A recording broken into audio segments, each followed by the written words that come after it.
The community center looked exactly like what it was. A simple room with folding chairs, basic decorations and borrowed flowers from the grocery store down the street. But to me it was perfect. "I can't believe she's doing this to us," Dad muttered to Mom as they took their seats in the front row. His voice carried more than he probably intended, and several guests turned to look. "A community center wedding? What will people think?" Mom nodded along, adjusting her dress uncomfortably. "I told her we'd pay for a proper venue. The country club or at least the hotel downtown. But no, she insisted on this place." My fiancé Michael squeezed my hand as we watched from the small side room where I was getting ready. Through the crack in the door we could see the entire wedding party, all 43 guests, settling into their seats. "Are you sure you don't want to tell them?" Michael asked quietly. "About your real job, I mean. About everything." I shook my head, adjusting my simple white dress in the mirror. "They made their choice 5 years ago when they cut me off for embarrassing the family. They said I was throwing my life away, remember? But look at what you've accomplished." "They don't want to look," I interrupted gently. "They want me to be ashamed of my choices so they can feel superior about theirs." Through the door I could hear my brother Kevin talking to his wife Sandra. "I still can't believe she invited us after all this time. I mean, what's she trying to prove with this budget wedding?" "Maybe she's finally ready to admit she made a mistake," Sandra replied. "Maybe she wants to come back to the family business now that she's seen how the real world works." I almost laughed. If only they knew how the real world had actually worked out for me. 5 years ago, when I'd graduated from college with a degree in social work, my family had been horrified. Dad owned 3 successful insurance agencies, Kevin was a lawyer, and my sister Amanda was a corporate executive. They couldn't understand why I'd want to work with troubled kids for practically nothing, when I could have joined the family business and made real money. "You're wasting your education," Dad had said. "You're embarrassing this family." When I'd taken a job at a residential facility for at-risk youth instead of the sales position Dad had arranged for me at his company, they'd stopped speaking to me entirely. "Sarah's going through a phase," I'd heard Mom tell her friends. "She'll come back when she realizes that helping people doesn't pay the bills." But I hadn't come back. Instead, I'd thrown myself into my work, spending 12-hour days with kids who'd been written off by everyone else. I'd worked nights and weekends to earn additional certifications. I'd taken on extra training, attended conferences, and slowly built a reputation as someone who could reach the most difficult cases. And somewhere along the way I'd caught the attention of some very important people. "Sarah," Michael said, looking out at the guests, "your dad just said something about being surprised you could even afford a wedding cake." I sighed. "He's probably wondering how I'm paying for any of this on a social worker's salary." The truth was, I wasn't paying for it on a social worker's salary. Because while my family had been dismissing my career choice, that career had taken some unexpected turns. 2 years ago, the governor had been looking for someone to head a new statewide initiative on youth rehabilitation. Someone with extensive field experience, advanced certifications, and a proven track record of success with difficult cases. Someone who understood both the academic theory and the street-level reality of working with at-risk youth. My name had come up in every conversation. The appointment had come with a significant salary increase, a staff of 40, and direct access to state and federal funding for innovative programs. Within 18 months, our initiative had reduced youth recidivism by 37% statewide. The success had caught national attention. 6 months ago, I'd been invited to Washington to consult on federal policy. 3 months ago, I'd been asked to join a presidential task force on juvenile justice reform. Last month, the president had personally called to thank me for my work and to invite me to speak at a national conference. But my family didn't know any of this, because they'd never bothered to ask about my work beyond their initial disapproval. Ladies and gentlemen, the small quartet we'd hired began playing the processional music. It was time. Michael kissed my cheek and went out to take his place at the altar. My matron of honor, Lisa, squeezed my hand. "You ready for this?" she asked. I looked out at the simple community center, at the folding chairs and grocery store flowers, at my family sitting in the front row looking vaguely embarrassed to be there. "I'm ready," I said. But as I stepped toward the door, my phone buzzed with a text message. I almost ignored it. Who texts someone during their wedding? But something made me look. It was from Governor Patricia Williams. "Sarah, I am so sorry I'm running late. Air Force One was delayed and we're just landing now. I'll be there in 10 minutes. Don't start without me. Patricia. I stared at the message, my heart starting to race. Governor Williams had said she'd try to make it if her schedule allowed, but I hadn't really expected her to show up. She was, after all, one of the busiest people in the state. But we'd developed a close working relationship over the past 2 years. She'd become not just my boss but a mentor and friend. When I'd mentioned that my father wouldn't be walking me down the aisle, he'd refused, saying he was too embarrassed by this whole spectacle. She'd offered to step in. Patricia Williams wants to walk me down the aisle? I'd asked, incredulous. Sarah, you've become like a daughter to me, she'd said. You've revolutionized youth services in this state. You've saved lives. If your family can't see what a remarkable woman you are, then I'd be honored to stand in their place. I'd assumed she was just being kind. I never imagined she'd actually show up. Sarah. Lisa was looking at me strangely. What's wrong? You look like you've seen a ghost. The governor is coming, I whispered. What governor? Governor Williams. She's going to walk me down the aisle. Lisa's eyes widened. The governor of the entire state? That Governor Williams. Before I could answer, we heard a commotion outside. Car doors slamming, official voices, the distinctive sound of a security detail mobilizing. Through the window I could see 3 black SUVs pulling up to the community center. Men in dark suits were getting out, speaking into earpieces, scanning the area with professional alertness.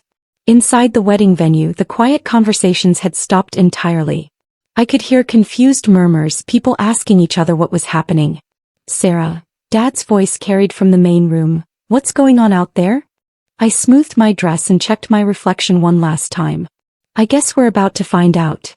The front doors of the community center opened and Governor Patricia Williams walked in, flanked by 2 security agents. She was wearing an elegant navy blue suit and a warm smile, and she commanded the room instantly. Sorry I'm late, kiddo, she said loudly enough for everyone to hear. Air Force One was delayed and then the motorcade hit traffic. The silence in the room was absolute. Every single person, my family, Michael's family, our friends, was staring at the governor of our state as she walked directly toward me. Dad's mouth was literally hanging open. Mom looked like she was about to faint. Kevin had dropped his wedding program on the floor. Governor Williams, I said, trying to keep my voice steady, thank you so much for coming. He pulled me into a warm hug. I wouldn't miss this for anything. You know how proud I am of you. Proud. Dad's voice cracked as he said the word. The governor turned toward my family with a polite but slightly cool smile. You must be Sarah's parents. I'm Patricia Williams. The governor, Mom stammered. That's right. I've had the privilege of working closely with your daughter for the past 2 years. She's one of the most remarkable people I've ever met. Dad was staring at me like he'd never seen me before. Working with Sarah? But she's just a social worker at some group home. Governor Williams raised an eyebrow. Sarah is the director of statewide youth rehabilitation initiatives. She reports directly to me. Her programs have revolutionized how we handle juvenile justice in this state. Director. Kevin's voice was barely a whisper. Sarah's work has been so successful that the president asked her to join a federal task force on juvenile justice reform, the governor continued. She's been consulting with the White House for the past 6 months. The looks on my family's faces were shifting from confusion to dawning realization to something that looked like shock. The White House. Amanda, who had been silent until now, finally spoke. Sarah works with the White House? Works with them, advises them, speaks at their conferences, Governor Williams confirmed. Last month, the president personally called to thank Sarah for her contribution to federal policy development. I watched my father's face go through what looked like every emotion at once. Confusion, disbelief, embarrassment, and finally something that might have been pride. But, Mom said weakly, she never told us about any of this. Governor Williams looked at my parents with an expression that was polite but unmistakably pointed. Perhaps she would have, if you'd shown interest in her work instead of dismissing it. The silence that followed was deafening. Now then, the governor said, turning back to me with a bright smile, are you ready to get married? I believe I have a very important job to do. She offered me her arm and together we walked toward the doors that led into the main ceremony space. Behind us, I could hear my family whispering frantically to each other, trying to process what they'd just learned. Sarah, Dad called out as we reached the doors. Sarah, wait. I turned back to look at him. For the first time in 5 years, he was looking at me like he actually saw me. He started, then stopped. I had no idea. I know, I said quietly. I tried to tell you, but you didn't want to hear about my little social work job. The processional music started again and the doors opened. Every guest in the community center turned to watch as Governor Patricia Williams escorted me down the aisle. As we walked, I could hear whispered conversations throughout the room. Is that really the governor? She said Sarah works for the White House? I can't believe Sarah never mentioned. The president called her personally? When we reached the altar, Governor Williams hugged me again and whispered in my ear, "You've built something beautiful, Sarah. Don't let anyone make you feel small for the choices you've made." She took her seat in the front row, right next to my parents, who were staring at her like she was a mythical creature who had materialized in their community center. The ceremony proceeded, but I could tell that half the guests were still processing what they'd witnessed. My family kept glancing between me and the governor like they were trying to solve a puzzle. When Michael and I exchanged vows, I promised to continue building a life based on service and compassion. He promised to support my work, even when it meant late nights and difficult cases and criticism from people who didn't understand. As we kissed and the crowd applauded, I caught sight of my family in the front row. Dad was clapping, but his eyes were filled with tears. Mom looked stunned but was trying to smile. Kevin and Amanda were whispering to each other, probably comparing notes about everything they'd missed over the past 5 years. At the reception, held in the same community center with catered food from a local family restaurant, Governor Williams gave an impromptu speech. "I've known many dedicated public servants in my career," she said, raising her glass of sparkling cider, "but I've rarely met anyone with Sarah's combination of expertise, compassion, and results. She's transformed how we approach youth rehabilitation, and her work has literally saved hundreds of lives." The room erupted in applause. My family clapped too, but I could see they were still processing everything. After the governor left, with another security detail and another motorcade, my family approached me at the head table. "Sarah," Dad said, sitting down heavily in the chair next to me, "I owe you an apology." "Several apologies," Mom added quietly. "We had no idea," Amanda said. "When you said you were working in social services, we thought. You thought I was wasting my life," I finished for her. "You thought I was throwing away my education and embarrassing the family." "Yes," Dad admitted. "And we were wrong. We were so wrong." Kevin pulled up a chair. "Sarah, why didn't you tell us? About the promotion, about working with the governor, about the White House." I looked around at my family. These people who had dismissed my choices, cut me off, and refused to attend family gatherings for 5 years because they were ashamed of my career. "When would I have told you?" I asked gently. "You stopped taking my calls 3 years ago. You didn't invite me to Christmas or Kevin's promotion party or Amanda's housewarming. You made it clear that you didn't want to hear about my work unless I was ready to admit it was a mistake." The truth of what I was saying hit them like a physical blow. "Every time I tried to explain what I was doing," I continued, "you interrupted to tell me I was wasting my potential. Every time I tried to share something I was proud of, you changed the subject to when I was going to get a real job." "We thought we were helping," Mom said, tears starting to form in her eyes. "We thought we were motivating you to aim higher." "I did aim higher," I said. "I aimed so high that the President of the United States knows my name. I just aimed in a direction you didn't understand." Dad reached over and took my hand. "Sarah, can you ever forgive us?" I looked at this man who had raised me, who had once been proud of my accomplishments, who had let his own narrow definition of success blind him to what I was actually achieving. "Dad, I never stopped loving you," I said. "Any of you. I just needed you to respect my choices, even if you didn't understand them." "We want to understand now," Amanda said. "Will you tell us about your work? Really tell us." So I did. I told them about the residential facility where I'd started, about the kids who'd been written off by everyone else, about the programs I'd developed and the lives that had changed. I told them about the research I'd published, the conferences where I'd spoken, the policies I'd helped shape. I told them about Marcus, a 15-year-old gang member who was now studying pre-med in college. About Jennifer, who'd aged out of foster care and was now running her own nonprofit. About David, who'd been arrested 12 times before age 16 and was now working as a counselor for other at-risk youth. "You've been doing all of this," Kevin said, "while we were telling you to get a real job." "I had a real job," I said. "I had the most real job imaginable. I was helping kids who had nowhere else to turn."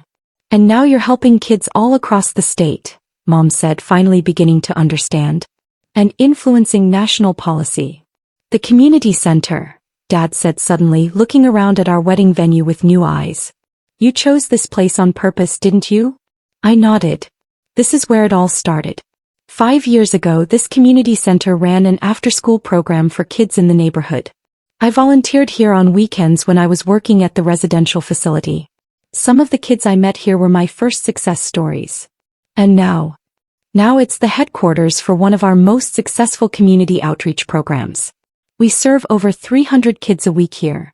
Dad looked around the room, at the simple folding chairs, at the borrowed decorations, at the kids' artwork hanging on the walls, with completely new understanding. "This isn't a cheap venue," he said quietly. "This is your life's work." "This is where I fell in love with the work," I corrected. "And where I realized that success isn't measured by how impressive your office is, but by how many lives you can touch." As the evening wound down and guests began to leave, my family lingered. For the first time in 5 years, none of us seemed eager to end the conversation. "Sarah," Mom said, "would you be willing to have dinner with us next week? Really have dinner where we listen to you talk about your work." "I'd like that," I said. "And maybe," Dad added hesitantly, "you could show us the programs you run? Help us understand what you've built." I smiled at him. "I'd love to." As Michael and I packed up the remaining wedding decorations, I thought about the journey that had brought me to this moment. 5 years ago, I'd been a recent college graduate with a passion for helping kids and a family who thought I was throwing my life away. Today I was a respected expert in my field, married to a man who supported my work, and finally reconnecting with a family who was beginning to understand that there are many different ways to measure success. "So," Michael said, carefully folding up the table linens we'd borrowed from the community center, "how does it feel to have the governor of the state walk you down the aisle?" I laughed. "It feels like the perfect ending to the perfect wedding." "Even though your dad spent the first half hour complaining about the venue?" "Especially because of that," I said. "He needed to learn that the most important things in life usually don't look impressive from the outside." As we turned off the lights and locked up the community center, the same community center where I'd discovered my calling, where I'd built my first programs, where I'd gotten married, and where tomorrow I'd be back to work helping kids build better futures, I realized that everything had worked out exactly as it should have. My family had needed to see me succeed on my own terms before they could respect the terms I'd chosen. And I'd needed to prove to myself that my work mattered regardless of whether they understood it. Now finally we could build something new together. A relationship based on mutual respect rather than disappointed expectations. A family that celebrated different kinds of success instead of only recognizing one narrow definition of achievement.